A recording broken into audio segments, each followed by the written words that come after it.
इसी वजह से आप चिल्लाना शुरू कर देंगे और अजीबो गरीब हरकतें करना शुरू हो जाएंगे और फिर लोग आपको मुकम्मल पागल समझेंगे।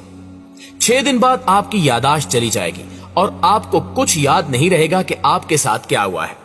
ये वो वक्त होगा जब आपके दिमाग से अजीब तरह का जहर खारिज होना शुरू हो जाएगा जो आपके पूरे जिस्म में फैल जाएगा। 7 दिन बाद आप ज़ोंबी यानी जिंदा लाश बनकर रह जाएंगे, यहां तक कि आप न खा सकेंगे और न उठ सकेंगे, बल्कि एक ही जगह पड़े रहेंगे और आपको पिछली जिंदगी के बारे में कुछ भी याद नहीं रहेगा।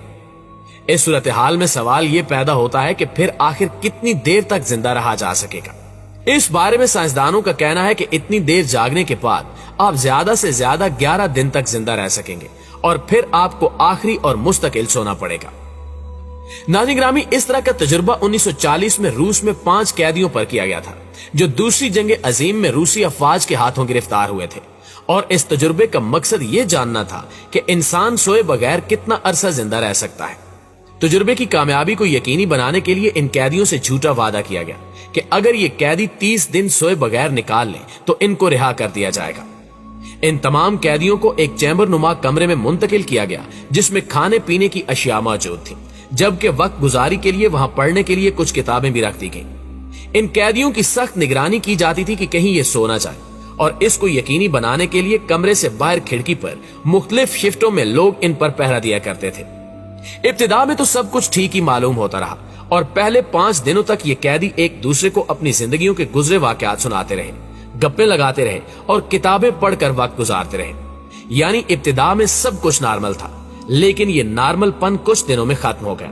जैसे जैसे वक्त गुजर रहा था, इन कैदियों में अजीबो गरीब तब्दीलियां रूनुमा होती गई और इन लोगों में बेचैनी, इज़्तिराब और गुस्सा बढ़ता गया। इन्होंने एक दूसरे से गुफ्तगू तर्क कर दी और अपने आप से सरगोशियां शुरू कर दी, यहां तक कि 9वें दिन इनमें से एक कैदी अचानक गुस्से में आपे से बाहर हो गया और बुलंद आवाज में चीखना शुरू हो गया और मुसलसल ऊंची आवाज में 3 घंटे तक चीखता रहा।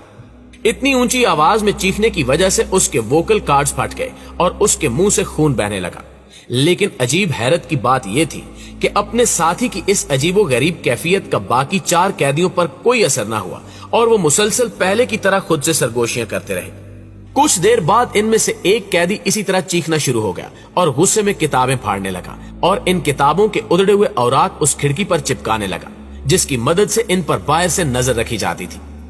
इसके बाद अंदर से आवाजें आना बंद हो गईं और कुछ देर बाद फिर अंदर से चीखने की आवाजें आने लगी। यूं कभी अंदर से चीखने की आवाजें आना बंद हो जाती और कभी फिर से शुरू हो जाती। इस दौरान 3 दिन गुजर गए और फिर अगले 3 दिन तक ऐसा हुआ कि अंदर से किसी किस्म की कोई